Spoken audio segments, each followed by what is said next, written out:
Muy bien. Estimados amigos, seguidores del programa El Mecanismo del Éxito, como ya les había anunciado en oportunidades anteriores, estamos en la segunda temporada.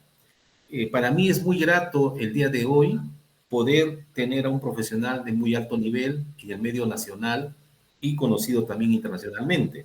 Me estoy refiriendo al ingeniero Carlos Antonio López Avilés.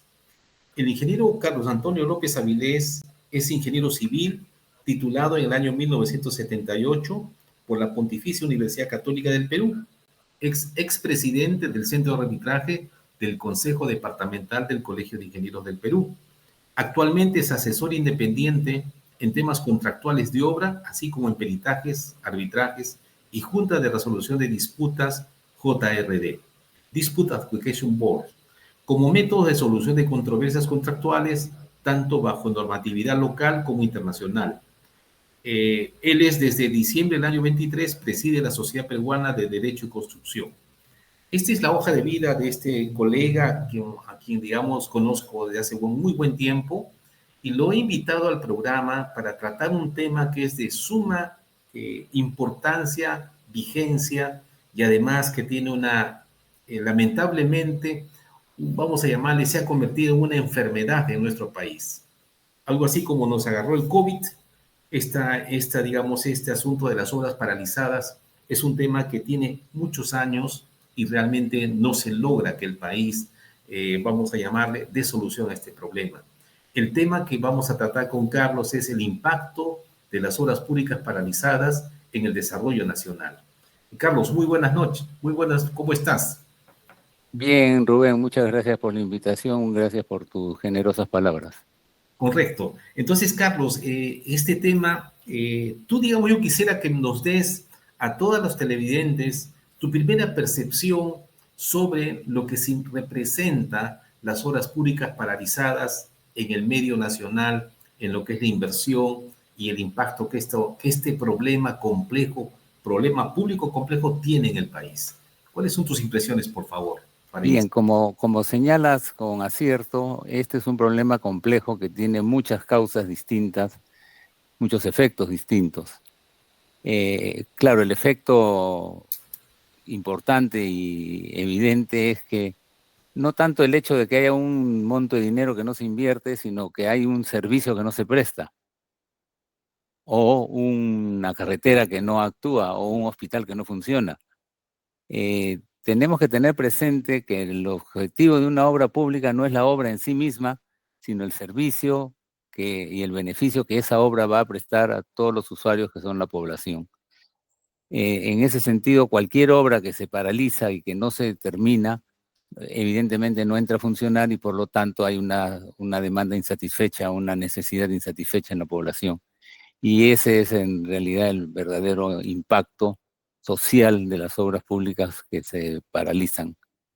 De repente conviene hacer una pequeña definición. Obra pública paralizada se define dentro de la norma como aquella que en los últimos 6 meses no haya tenido avance físico de ningún tipo, ¿no? Tiene que llegar a esa situación de no tener avance físico en 6 meses, que me parecería que podemos considerar que es un plazo muy excesivo, ¿no? Porque como vamos a ver en un momento con algunos cuadritos que la Contraloría ha publicado, muchas de las obras públicas paralizadas son obras de menor cuantía, lo cual significa de tamaño reducido y seguramente de plazos reducidos. Plazos de obra que 6 meses seguramente exceden el plazo total esperado que la obra tenía. Pero bueno, ese es solamente un dato. Sí, perdóname, Carlos, es muy importante lo que has dicho y yo quisiera traer, digamos así, a que la ciudadanía en general que nos ve tenga presente. Tú has dicho claramente lo siguiente, que es una connotación en el sentido de una obra paralizada, el principal problema está que hay un servicio que no se presta y eso se Así es. llama, digamos así, en el argot de manejo público, se llama el valor público no suministrado por la entidad responsable. Y ese valor público justamente afecta a la calidad de vida, afecta a la población y genera lo que tú has dicho, las brechas en servicios básicos si hablamos de agua potable, saneamiento, educación, salud. Entonces, con eso estamos dando un inicio a este tema que es tan importante y quisiera, digamos, plantearte lo siguiente, ¿no? Ya te había ¿Cómo no? planteado un poquito, es la pregunta, doy la pregunta, pero digamos, evidentemente acá vienen dos partes interesantísimas, ¿no? ¿En qué forma impactan las obras públicas paralizadas alrededor del país? ¿Cómo podemos y deberíamos medir ese impacto, Carlos? Bueno, toda obra pública que se ejecuta ha pasado por un proceso de estudios que se llaman los estudios de preinversión, ¿no? Los famosos prefactibilidad, factibilidad, que eran los nombres conocidos. Esos estudios lo que determinaban o lo que determinan es cuál es la brecha. La brecha es la distancia entre la oferta y la demanda de un determinado servicio. Entonces, una primera fuente y probablemente importante de medición del impacto es ese. En los estudios, cuál era la brecha que había que cerrar y que no puede cerrarse porque la obra está paralizada, ¿no? No vamos a pretender pensar que todos los casos son iguales, pero caso por caso, individualmente, en los estudios previos a la inversión está identificada cuál era la demanda a satisfacer y si la obra no se ha culminado, evidentemente esa es la demanda insatisfecha y ahí es donde podemos hacer la medición.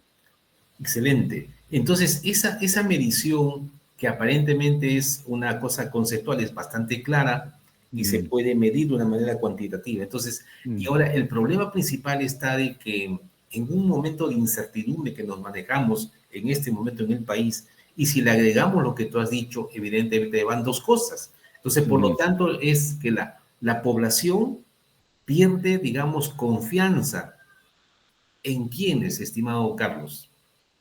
Bueno, en aquellos que son los que están con la responsabilidad de satisfacer esas demandas, que son las autoridades, ¿no? Son los gobiernos locales, regionales y el gobierno nacional.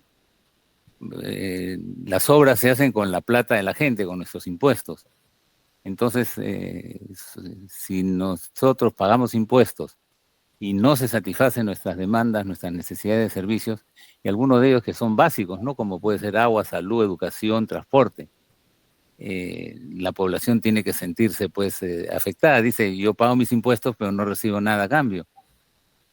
Sí, eso es un grave problema, ¿no? Porque evidentemente, digamos, como tú bien lo acabas de decir, ¿no? Todo lo que aportamos pago de impuestos, necesitamos tener los servicios que las obras de infraestructura nos dan como servicio. Perfecto, ese es un punto. Ahora, la pregunta sería es, eh, tú has dicho claramente que es inversión pública, pero evidentemente también hay otro tipo de proyectos, horas o modalidades, horas por impuestos, etcétera. Pero evidentemente que la parte fundamental es, a tu punto de vista, estimado Carlos, quiénes son todos los involucrados, porque evidentemente no es solamente la parte pública. Tú piensas que todos los stakeholders que están involucrados en una obra pública, ¿cuáles serían y cuál podría ser la magnitud del impacto por hacer o por dejar de hacer y que eso finalmente nos genera una obra paralizada?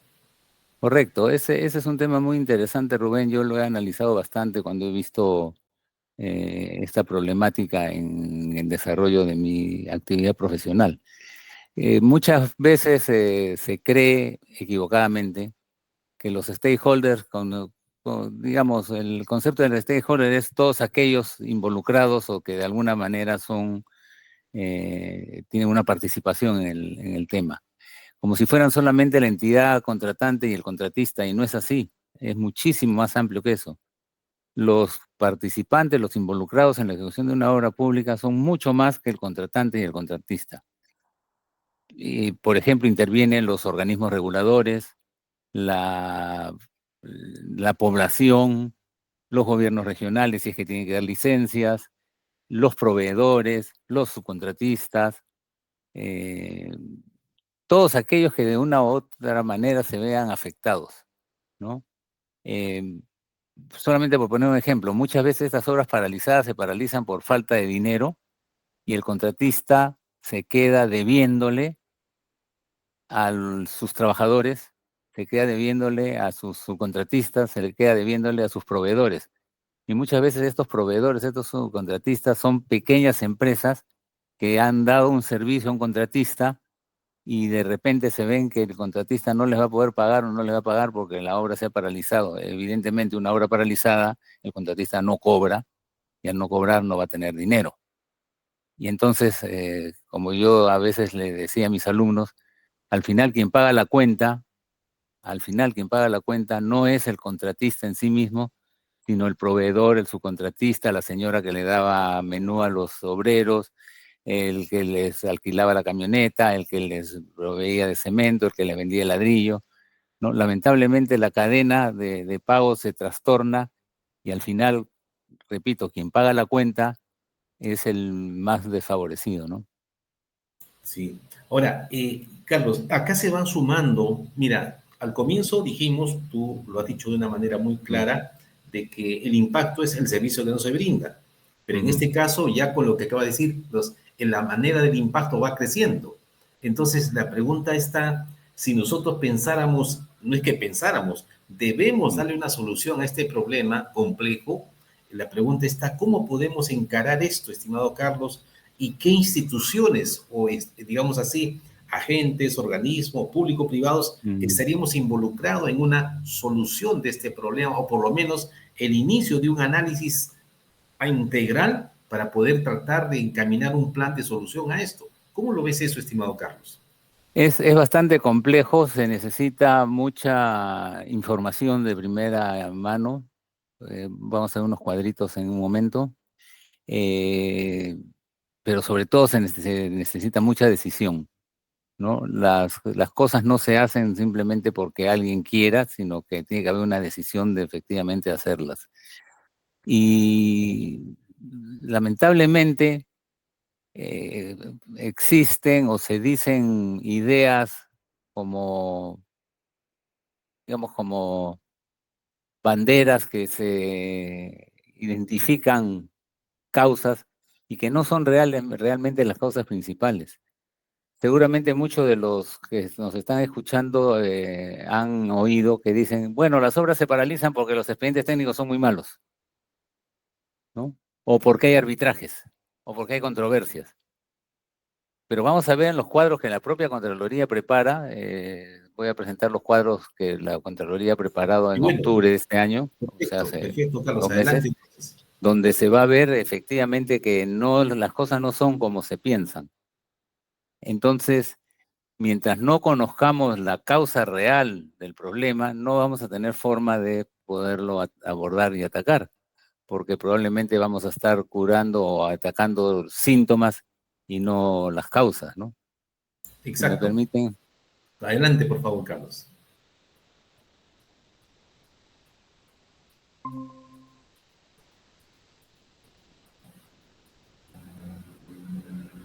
Ahí estamos viendo el cuadro ya.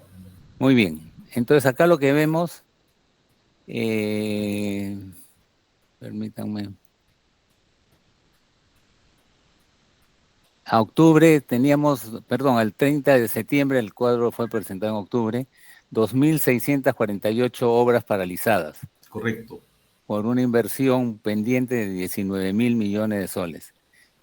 Eh, Estos 19.000 millones de soles es plata que tiene que entrar a la economía, ¿no? Porque la obra demanda pues materiales, mano de obra, equipos. Entonces es dinero que tiene que entrar a la economía y que no está entrando porque estas obras están paralizadas. Pero si comenzamos a ver ya un poco más al detalle, vemos que este monto se concentra en algunos departamentos. Cusco, Puno, Ancash, Lima, Cajamarca son los que capitanean, llamémosle así, las obras paralizadas. Y no tanto así otros departamentos como Loreto, Moquegua, San Martín, Tacna, Pajo, que tienen porcentajes menores. Claro, esto no quiero decir que es porque unos sean los buenos y otros sean los malos, probablemente porque hay más inversión en uno que más inversión en otro. Pero eso ya nos da una primera acercamiento de que podríamos concentrarnos, tal vez esta es una idea simplemente que lanzo, un programa serio de reactivación de obras y tomar, pues, por ejemplo, el Cusco y Puno, que tienen entre los 2.500 millones y los 19.000 millones de saldo por ejecutar, y probar cómo hacer para reactivar la obra, Así ¿no? es. Pasemos al siguiente cuadro. Y acá este cuadro es interesante. Fíjense la columna de la derecha. De las 2.648 obras paralizadas, solo la mitad son por contrata, 1.382.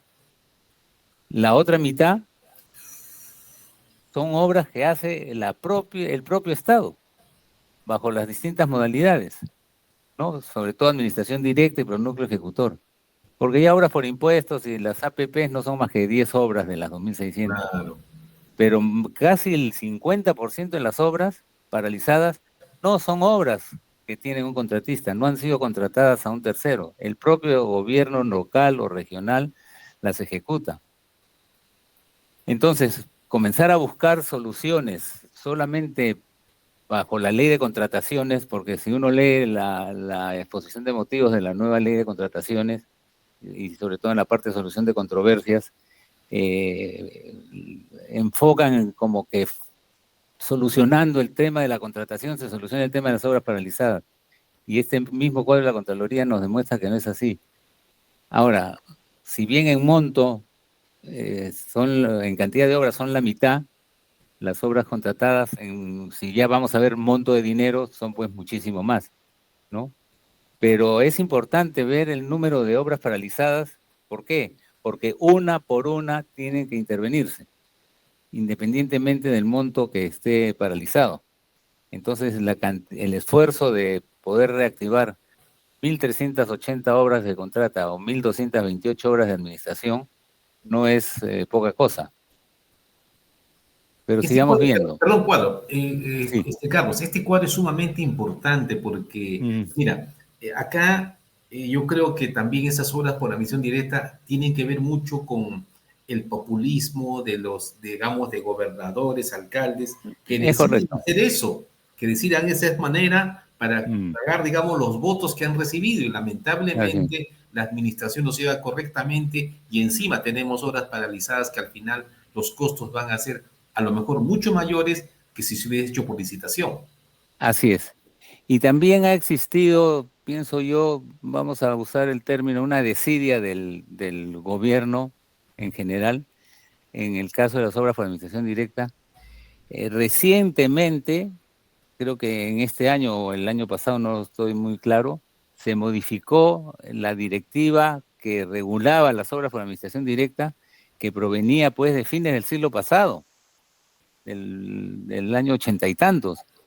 Entonces, una cosa tan importante que tiene la mitad de las obras paralizadas del Perú, no tenía una regulación especial actualizada. Recién en meses previos se ha actualizado o se ha Sí. emitido una nueva reglamentación de cómo se deben realizar las obras por administración directa. Ahora, muchas de estas obras por administración directa lo son solo por el título, porque una obra por administración directa significa que la entidad que la ejecuta debería contar con los recursos para ejecutarla. Y yo pregunto, ¿las municipalidades, los gobiernos locales tienen equipo de construcción? ¿Tienen obreros? ¿Tienen ingenieros? No los tienen. Entonces es una manera un tanto disfrazada, si valga el término, de hacer una obra contratando la NOR como la obra en su conjunto, que sería una obra por contrata, sino contratándola por pedacitos. Entonces contrato al ingeniero, contrato los equipos, contrato el personal, compro los materiales, y en vez de tener un contrato de obra, tengo 6 o 7 contratos de suministros, ¿no? Muy interesante. Merece, merece la pena eh, Ponerle la lupa a eso. ponerle la lupa a eso. Sin embargo, reconozco que hay muchas obras o muchas, más que obras, digamos, necesidades que cubrir de obras, sobre todo a nivel local, que la única alternativa que queda es hacerla por administración directa, porque no hay contratistas que les pueda interesar pues ir a hacer 4 veredas en la plaza de armas de un pueblo, ¿no? Por supuesto. Hablemos las cosas claras. Claro, ahí viene la Entonces, situación real de cada región, de cada municipalidad, pues también, evidentemente. así es, así es, así es. Bien, pero pasemos a los siguientes cuadros que son mucho más interesantes. A ver, Por rango de costo. Fíjense, de las 2.648 obras paralizadas, 1.000, es decir, casi el 40%, son obras de menos de 1.000.000 de soles. Como dije antes, son obras pequeñas. Una obra de 1.000.000 de soles es una obra que tiene probablemente un plazo de ejecución de 1, 2 o 3 meses. Entonces, ¿cómo vamos a tener que esperar 6 meses para declararla paralizada? por supuesto, Habría que inmediatamente intervenir, ¿no? por La obra supuesto. se paralizó, inmediatamente intervenir, porque, Interesante. porque que a nivel nacional nos vamos a poner a buscar solución de 1.000 obras después de que han pasado 6 meses, bueno, y fíjense, entre 1 millón y 10 millones tenemos casi el 70% de las obras paralizadas. Pues ahí está el asunto, el Pareto, Correcto, 2080. correcto, correcto. Mm, o sea, Ahora, quieres... Sí, adelante, Carlos, adelante. si seguimos viendo el cuadro más abajo, de más de 1.000 millones tenemos 4.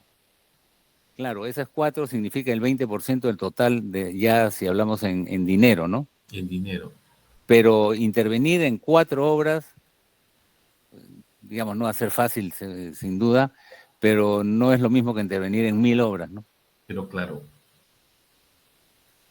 Entonces, Pues acá, Carlos, yo te quisiera hacer una pregunta con sí. este diagnóstico que lo estás mostrando, con estos cuadros que nos permiten tener fuente de información. ¿Cuál Ujú, sería la sugerencia tuya con la experiencia que tú tienes de ver, ¿no? Porque tenemos una cantidad de obras que más o menos en porcentaje representa, pues, como bien lo has dicho, 40, ujú. 80, 85%, pero con Así, montos de 10 millones de soles. ¿Qué habría que hacer así. entonces en este caso? Yo creo que la intervención tiene que ser de inmediata, inmediata, ¿no? Si la obra se paraliza, y ahora vamos a ver las razones, las causas de paralización de las obras, eh, tratar de superar evidentemente lo primero que hay que hacer es identificar cuál es la verdadera causa por la cual se paralizó la obra y luego de eso ver cómo solucionamos, cómo superamos esa situación para que la obra pueda continuar. O sea, la obra no puede continuar bajo las mismas condiciones que fueron las que le dieron origen a la paralización, ¿entiendes? O sea, si una Correcto, obra se paralizó por deficiencia del expediente técnico, yo no puedo reactivarla hasta que no corrijo el expediente por técnico, supuesto.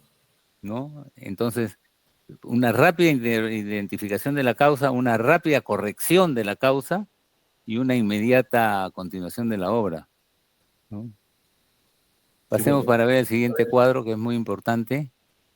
Por rango de avance físico, fíjense, a mí este cuadro me causa escalofríos. Claro. El 18% de la inversión pública que se quedó sin ejecutar eran obras que tenían entre 90 y 100% de avance, es decir, prácticamente ya estaban terminando. Fíjense, las dos primeras líneas, entre 80 y 90 y 90 y 100, son casi 600 obras Claro, las que se paralizan de 2.600 en el total, ¿no? O sea, ¿por qué no es lo mismo que una obra se paralice cuando está al inicio, que se paralice cuando está a la mitad, que se paralice cuando está al final? por Porque supuesto. probablemente los problemas al inicio ya se han ido superando y simplemente la causa o el problema va cambiando. Si en un inicio teníamos dificultades con el expediente técnico y ya se superaron, esa obra ya no se va a paralizar por el expediente técnico, pero podría ser por otra causa. Entonces, eh, yo pensaría que hay que identificar qué ha pasado con una obra que estando al 90% de avance, no una, 280 obras al 90% de avance, y ha habido que paralizarla. Si ahí ya prácticamente faltaría pues un mes o 2 meses para terminar, Máximo. ¿no? Máximo, máximo. Entonces, les comento, en la experiencia profesional yo he visto muchos casos de peritajes, arbitrajes y últimamente junta de resolución de disputas, y se veía obras pues que se paralizaban por causas absolutamente insostenibles, ¿no? Con avances altísimos. Recuerdo mucho el caso de un hospital que lo que faltaba por hacer era una parte del cerco perimetral. Y como el contratista demoró en la ejecución del cerco perimetral, la entidad le resolvió el contrato, lo cual paralizó la obra. Oye, no puede ser. Si el cerco es lo menos importante y toda la parte interna, todo el Así, hospital, que es la parte principal, así ya es. está lista. Entonces, cuando un contrato se resuelve, no ha terminado. Y entonces hay que esperar 6 meses de que no se ejecute nada porque están discutiendo si debió o no debió resolverse el contrato para recién intervenir. Ahí la intervención tiene que ser automática, ¿no? Muy Carlos, bien. acá, esta parte que estás mostrando con estos 3 cuadros que has mostrado, Mm, llama a lo siguiente. mm. Capacidad de gestión. Vamos a ver, Así es, solamente dos condiciones, experiencia y capacidad de gestión. así es. ¿Cómo tú puedes opinar sobre esas dos variables de las personas, del capital humano que trabaja en las obras públicas? Claro, lo que pasa es que, fíjense, muchas de estas obras están ubicadas en los gobiernos regionales y los gobiernos locales, donde las personas no tienen necesariamente la capacitación suficiente para poder manejar contratos de esta naturaleza. Yo con esto no estoy, digamos, cuestionando a nadie, No, porque si yo no he sido contratado, no he sido formado para administrar un contrato, y de repente me ponen a administrar un contrato, lo más probable es que no es, lo haga bien. Y claro. eso no significa corrupción, ni mucho menos, Ujú. ¿no? Entonces, yo a veces le decía a mis alumnos, porque tú sabes, Rubén, que yo he dado clases pues a miles de profesionales Por supuesto. a lo largo de mi carrera. La ignorancia es el estado natural del hombre. El hombre no nace sabiendo, el hombre nace ignorante, ¿no? Entonces a nadie se le puede descalificar por no saber algo. Lo que se le puede descalificar a alguien es si no sabiendo algo quiere comenzar a trabajar en eso o a tomar decisiones sobre cosas que no conoce. Ahí es donde está el problema. Ahí es donde está el problema, ¿no? Si yo no sé algo, no debería. O sea, si yo no soy médico, yo no puedo operar. Por supuesto. Y Ahora, eso no me hace, no me descalifica de nada. Simplemente yo no correcto. soy médico, Ahora, yo no opero, pues. digamos, tomando en cuenta el hecho, digamos, el tema de lo que ya tenemos como una Mm, realidad, porque hasta acá mm. la situación es complicadísima, porque Ajá. no sabemos ahora, por ejemplo, ¿no? En este cuadro tenemos los datos, las cifras, pero no Mm. sabemos si esas obras, el monto tentativo de inversión de esas obras que están de 90 a 100, de 80 a 90. Pero la pregunta está, capacidad de gestión, la pregunta es la academia, es decir, la formación de los ingenieros, de los arquitectos. ¿Qué rol le toca en esto, estimado Carlos, según tu punto de vista? Es esto absolutamente vital.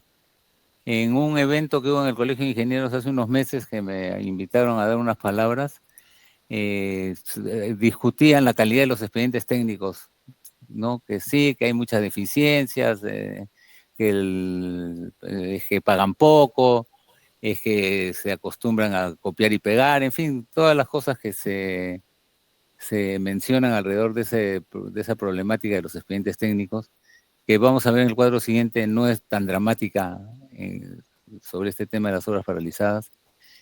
Entonces yo les dije, oiga, un momentito, en pleno colegio de ingenieros, donde todo el auditorio eran ingenieros, colegas. Acá hablamos de deficiencia de los expedientes técnicos como si fuera pues un hecho de la naturaleza, y no es así, ¿no? Si los expedientes técnicos son deficientes es porque los ingenieros que los elaboran son deficientes, no hay la menor duda, ¿no? Entonces, tenemos una responsabilidad. No sé si, bueno, estoy seguro que no solamente es una responsabilidad del Colegio de Ingenieros, que tiene pues entre sus fines la capacitación post profesional, sino también a nivel de las universidades. O sea, tenemos que verificar qué clase de ingenieros se están formando en las universidades. Y lamentablemente, y valga el término lamentablemente, todos estos temas de gestión, de contratación pública, de reglamentos, etcétera, no se enseña en las universidades. No, pues, No se enseña. Entonces, ¿dónde se aprende? En el camino. ¿no? Pero el En el problema es camino, el resultado que vemos. Ese es el problema. ese es el Son problema, los pues, ese efectos. es el problema, ¿no? Una de las causas de toda esta problemática es la poca formación académica, como tú bien has señalado, de las personas que tienen que intervenir, Claro. ¿no? Ahora, el otro Y tema, nueva, perdón, sí, insisto, yo no estoy acá diciendo o yendo en contra del que no sabe, porque repito, no saber es el estado natural del hombre, sino de que del que no sabiendo claro. comienza a tomar decisiones. Ese es un Y- tema muy importante lo que dices, mm, ¿no? Ahora, la mm, pregunta también acá surge, estimado Carlos, con este mm. cuadro y esta conversación que estamos teniendo, que justamente las personas que nos siguen lo van a ver y lo van a aprovechar de una manera importante. Ahora, el impacto económico de la paralización de las obras, ¿cómo podríamos cuantificarlo, Carlos?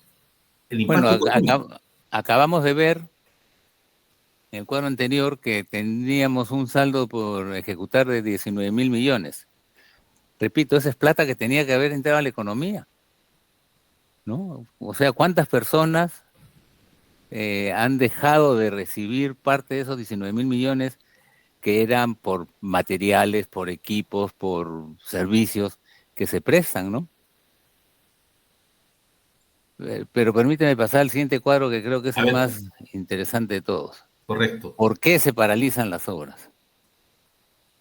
Y fíjense, pasemos a la quinta línea. Deficiencia en el expediente técnico, solamente el 9%. Mm.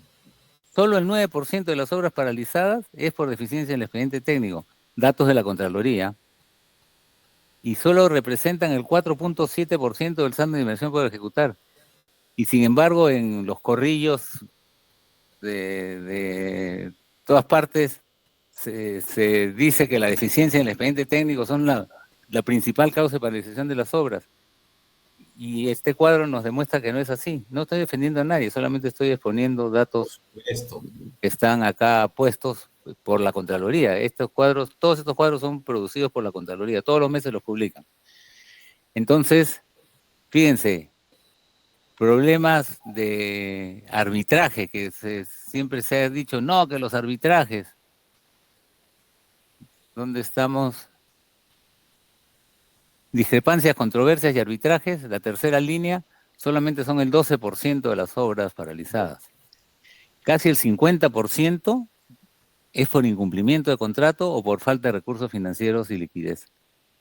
¿Y a quién le Incumplimiento, falta recursos financieros y liquidez? A la entidad pues que tiene que pagar, ¿no? por supuesto. Ahora, el incumplimiento del contrato, ¿podrías conceptualizarlo para, digamos, que quede claro para todos, estimado Carlos? Claro, lo que pasa es que este cuadro no profundiza más, debería hacerlo, pero no lo hace. ¿Qué cosa es un incumplimiento de contrato? Por ejemplo, si has llegado al 10% de penalidad, Ujú. ¿no? Si no has conseguido superar que tu ejecución contractual sea por lo menos el 80% del programado. Y si estás con intervención económica de obra y no consigues remontar esto.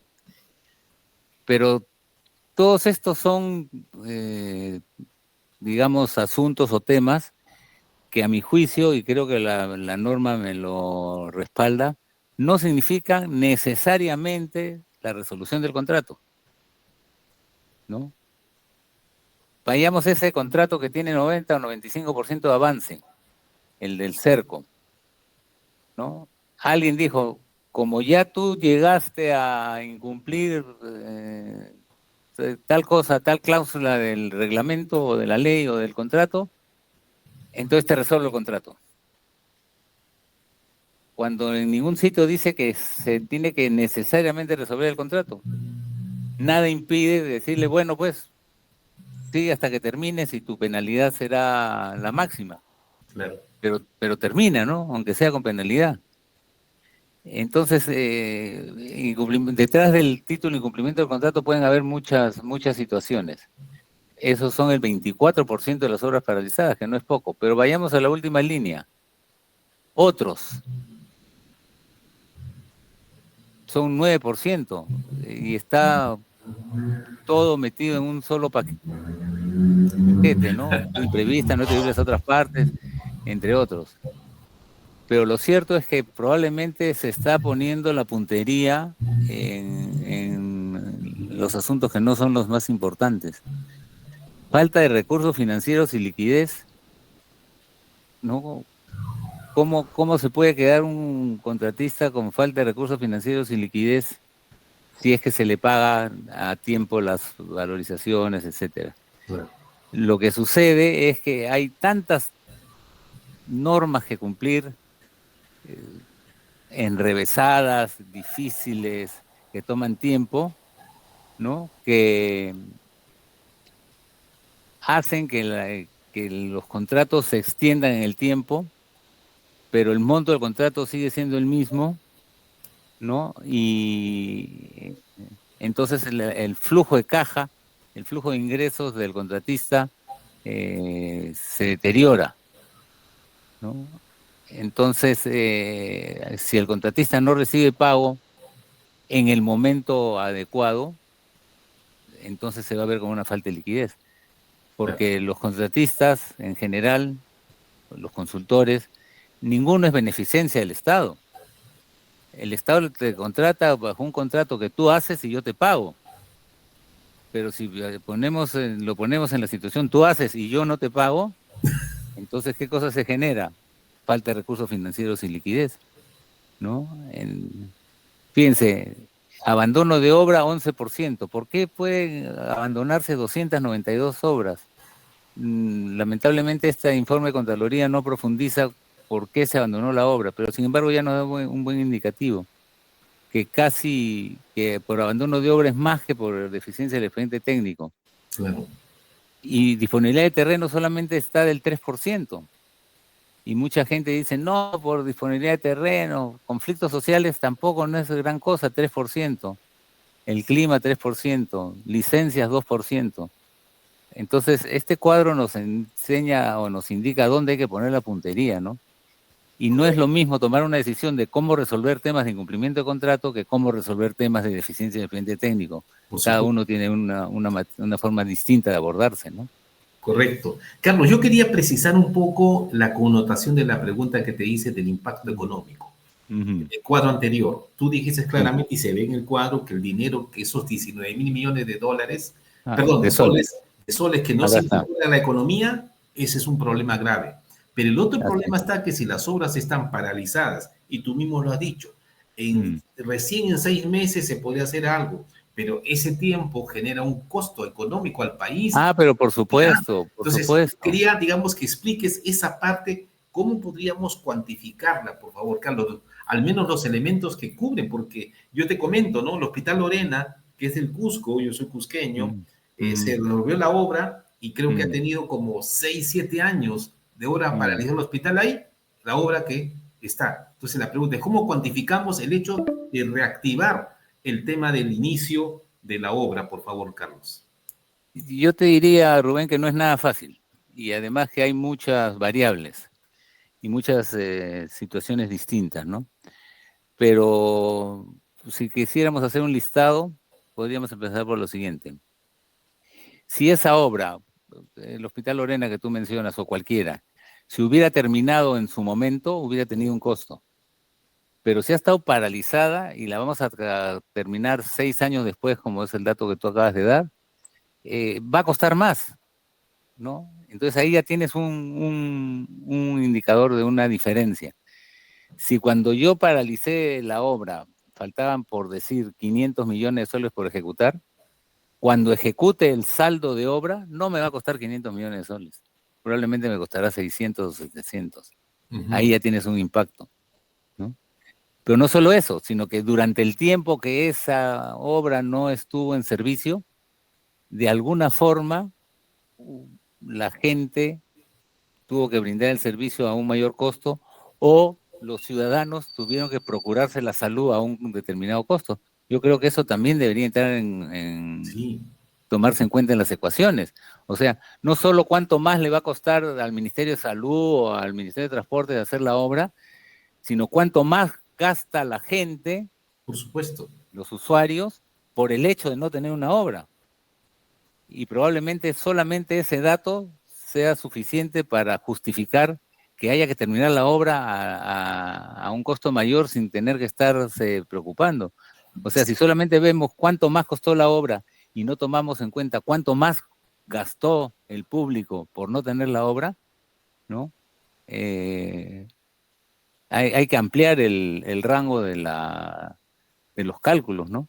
Sí, justamente ese es lo que yo, digamos, en base a lo que tú comentabas, estimado Carlos, yo creo que es un tema que necesariamente se tiene que cuantificar, porque en el sentido siguiente, ¿no? Oye, mira, te falta 10%, retomando ese ejemplo, ¿no? Te falta el cerco. Yo paralizo la obra, digamos, ahora la pregunta está, 6 meses que no entra en operación el hospital, eso tiene un costo de tanto, entonces sustentarle, no sé, pues a la Contraloría, oye, hagamos esto, o se reduce el alcance de obra y se termina, o como tú decías, no importa con penalidad culminar, pero no resolver el contrato. Claro, claro, claro. Entonces, ¿cómo había que hacer los complementos en la ley de contratación del Estado, estimado Carlos, sobre ese tema? No es pues un tema fácil, ¿no? Intervienen acá muchos aspectos. Yo creo que, como dije hace un momento, de repente convendría tomar un área geográfica o un sector Aparecer un piloto. como un piloto y Ya. comenzar a probar qué es lo que funciona. Porque estos no son pues estos mecanismos que yo aprieto acá y se mueve allá, ¿no? Hay que ver cómo realmente funciona y si efectivamente funciona y seguramente habrá que hacer prueba y error en muchas cosas, pero hay que tomar una decisión. Porque, por ejemplo, si una persona, si el Hospital Lorena hubiera estado terminado, podía acceder a un servicio de salud que se le brinda, digamos, sin costo. Al no tener el hospital tiene que ir pues a pagarle a un médico, ¿no? Entonces ese costo también es un costo social. Los costos sociales tienen que intervenir necesariamente en esto, ¿no? Mira, hay ejemplos tan, digamos, domésticos. Hay una paralización de transporte y si yo normalmente me movía en el metropolitano y pagaba un sol y ahora tengo que tomar un taxi, me va a costar 10, ¿no? El costo social son los 9 soles más que estoy pagando, ¿no? Exacto. Y Carlos, hay que tomarlo en cuenta otro concepto, ¿no? El equilibrio económico financiero del proyecto. Ujú. Evidentemente ahí se rompe el equilibrio financiero por el lado que el Estado al final pierde, yo diría, muchísimo más en resolver que en continuar, digamos, la obra, ¿no? Sí, claro.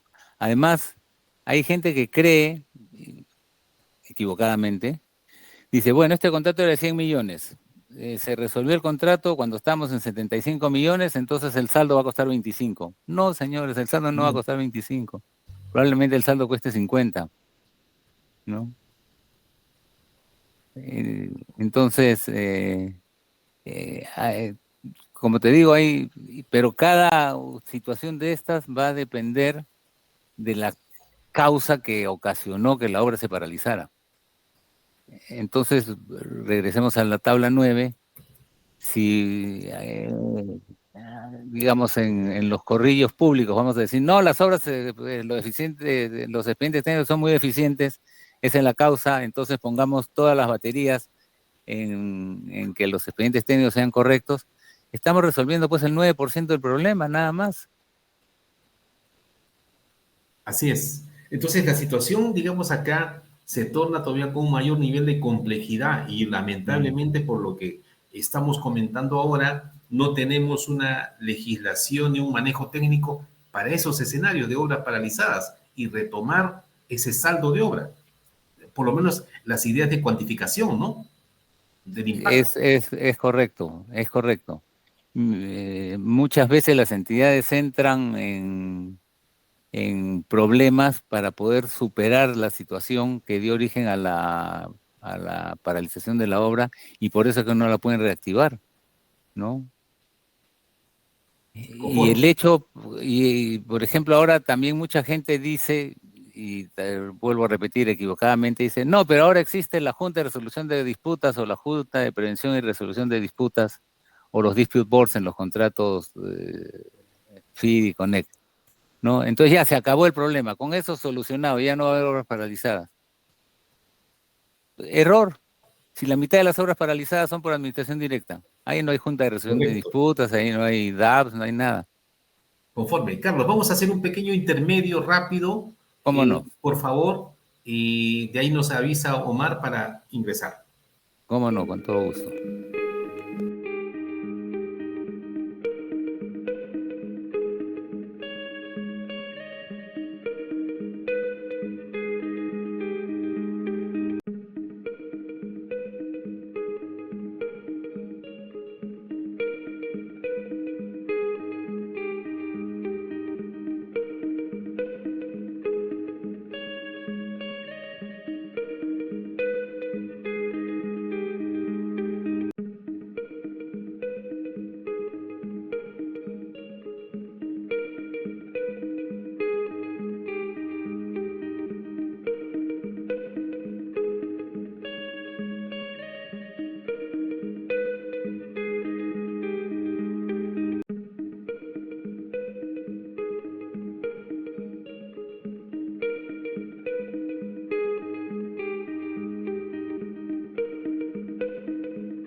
De unas decisiones adecuadas, que debería estar el marco legal, digamos, que le dé seguridad a la entidad, sobre todo en la decisión. Correcto.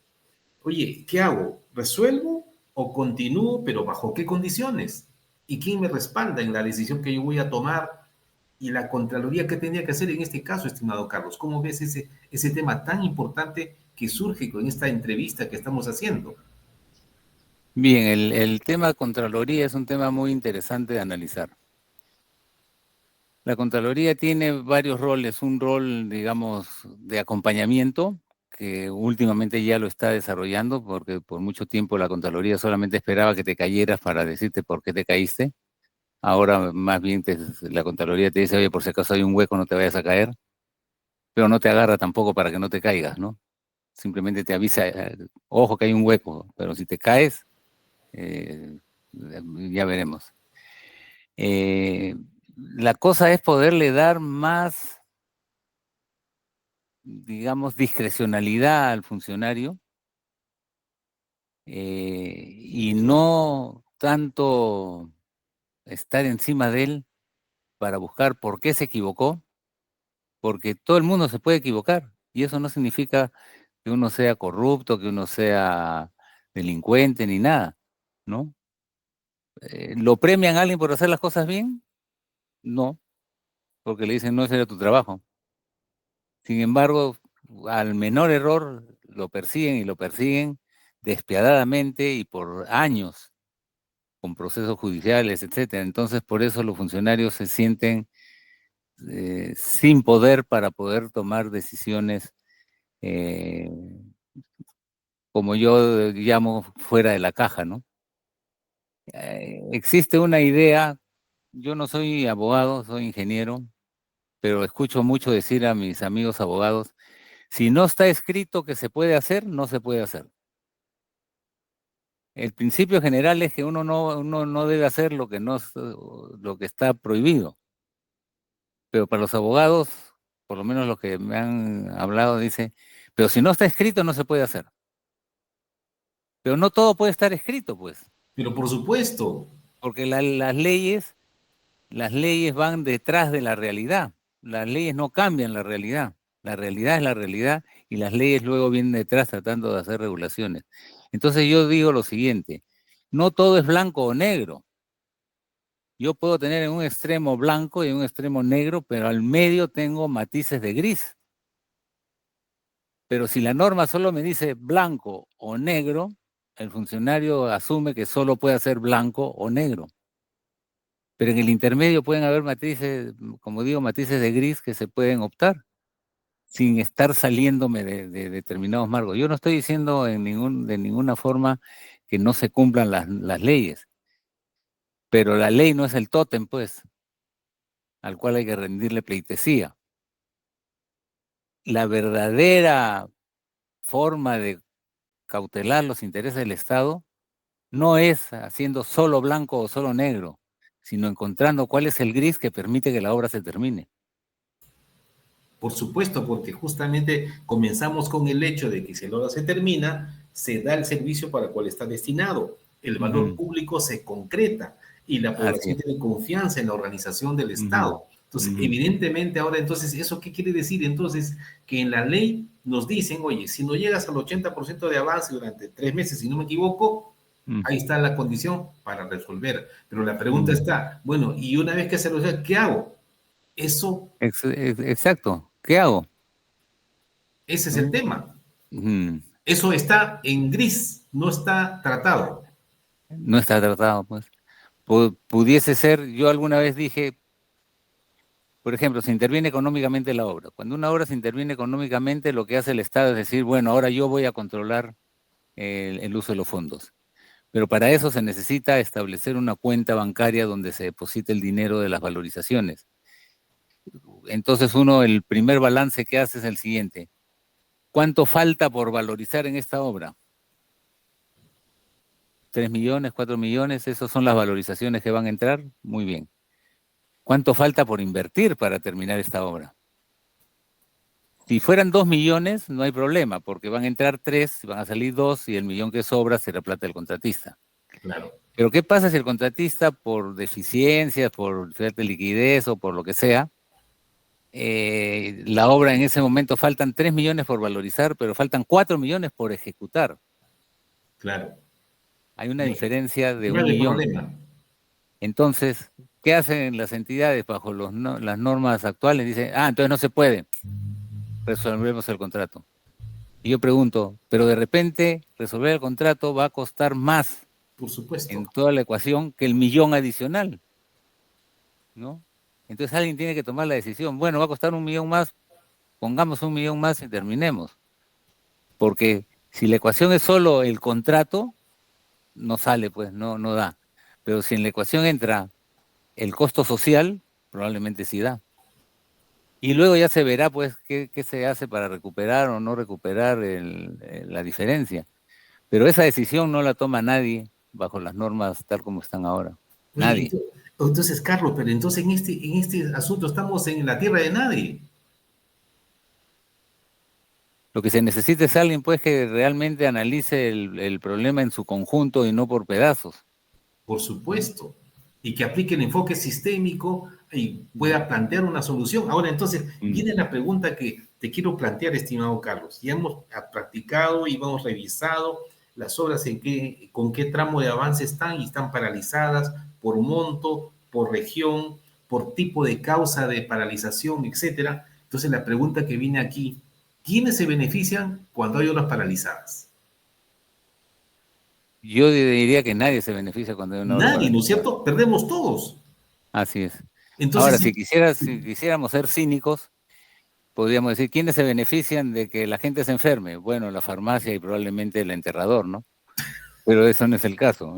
ese no es el caso, pues. Entonces, evidentemente, si estamos entrando a una situación en que nadie se beneficia, más bien pierden todos. Y por supuesto, si Ujú. estamos hablando de obras públicas, pierden las familias que con las menos condiciones tienen, ¿no? Transporte, Así es. salud, educación. Mm. Entonces, al Estado peruano no puede entrar o generar obras para al menos, por lo menos, yo diría entonces una primera conclusión, no sé, Carlos, ¿qué opinas tú? Tenía que Mm. ser mejorar el dispositivo legal para en lo mínimo posible lograr a la situación de obras paralizadas y a su vez Mm. también legislar, regular esa etapa. Si no, El estamos... reglamento, la ley de contrataciones, mi estimado Rubén, y el reglamento está llena, pero así llena, plagada de identificar situaciones de penalización, castigo, de devolución, retención, etcétera, ¿no? Es como que tú firmas un contrato con alguien, o no, cambiemos el ejemplo, te casas con alguien y lo único que tienes es, y si no cocinas te va a pasar esto, y si no lavas te va a pasar esto, y si no te va a pasar esto. Entonces todos son castigos y penalizaciones. Y entonces, ¿de qué forma se puede hacer, digamos, se habla ahora mucho de los contratos colaborativos, ¿no? Eso, mira, Y, Carlos, permíteme decirte lo siguiente, ¿no? mm, Como, en mi caso personal, como fui jefe de proyecto de los Juegos Panamericanos, lo sé. en el año 2017, Mm, evidentemente los contratos colaborativos, el NEC, por ejemplo, que se utilizó, mm, más bien mm. premia al contratista o al que dé una propuesta de mejora Así es, económicamente. Entonces, así es. evidentemente que eso motiva a que no ocurra lo que estamos hablando. Entonces, ante esa situación, ¿cuál Es es la tu punto de vista? situación win to win, ¿no? Ganar, Así ganar, es. los dos ganan. Claro, porque si no aplicamos esa metodología, evidentemente todos perdemos y el que más pierde es el Mm, Estado peruano porque no así es. cubre las brechas y la Mm, sociedad peruana es la más afectada. mm. Y además vivimos, Rubén, en estos temas de contratación lleno de ideas equivocadas, ¿no? Y lamentablemente cuando estas cosas se pretenden ventilar en los medios de comunicación, donde los que difunden o los que dan la noticia no tienen idea de lo que hablan y dan ideas equivocadas, ¿no? Por ejemplo, un tema que todo el mundo dice, ah, no, lo que pasa es que acá el contratista lo único que quiere son adicionales de obra, como si un adicional de obra fuera una ventaja para el contratista. Y un adicional de obra en esencia no es ninguna ventaja para el contratista, es simplemente una obra que hay que hacerla porque si no se hace, no se puede terminar la obra. No es ningún acto de corrupción, no es ningún beneficio, no es ninguna eh, favor que se le hace al contratista. Si yo en la obra necesito 8 puertas y en el presupuesto decía 5, si tengo que poner 8, me tienen que pagar las 3 restantes. Y eso no es ninguna, yo no me beneficio con el valor de 3 puertas porque tengo que poner las 3 puertas, Por supuesto. ¿no? Ahora, Carlos, y mira, entonces acá, tomando en cuenta el tiempo y el programa, y de antemano yo me adelanto en agradecerte, porque yo creo que con este programa vamos a llegar a muchísima gente. Yo puse Mm, una nota, estimado Carlos, en LinkedIn sobre este mm. puente de Miraflores. Recuerda que Sí, está sí, hecho, sí, lo sí, ganó el sí. contrato INCO y ahora salió otra publicación. Yo no creo que sea cierta, pero aparentemente muestran los datos que la empresa INCO ganó por un sol de diferencia con el siguiente postor. Un Por sol. un centavo, un centavo. O un centavo, imagínate. Pero ¿sabes qué pasa? Lo más importante que puse la nota esa, el LinkedIn, y ¿sabes cuántas visualizaciones ha tenido en 2 días? Mm, Más de mm, 20,000 visualizaciones. ujú, Entonces, ujú, yo lo que quiero pedirte, por favor, Carlos, es que tú, basado en las preguntas que hemos hecho acá, des una parte, tu mensaje final, tienes mm, unos 2, 3 minutos para mm, hacerlo, porque yo creo que lo más importante es ir. Avanzamos con la ley y tú mismo has dicho, hay una serie mm. de condiciones, penalizar, penalizar. Oye, resolvemos. ¿Y qué pasa con la ley que no dice nada que hacer después de esa etapa? Yo quisiera que Así es. des tus ideas, por favor, Carlos, para que quede registrado en el programa y sea difundido, por supuesto, a todos los que nos ven. Ujú. Sí, primero que nada, yo no pienso que las situaciones se resuelvan con leyes. porque la realidad siempre está por delante de la ley, ¿no? La ley prácticamente va como regulando para ver si eso que pasó, no tratar de que no vuelva a pasar. Y además no lo consigue porque no, el problema se resuelve con ideas, con ideas. Hay que pensar, hay que analizar, hay que informarse, ¿no? Y solamente con información, con conocimiento cierto de las causas, vamos a poder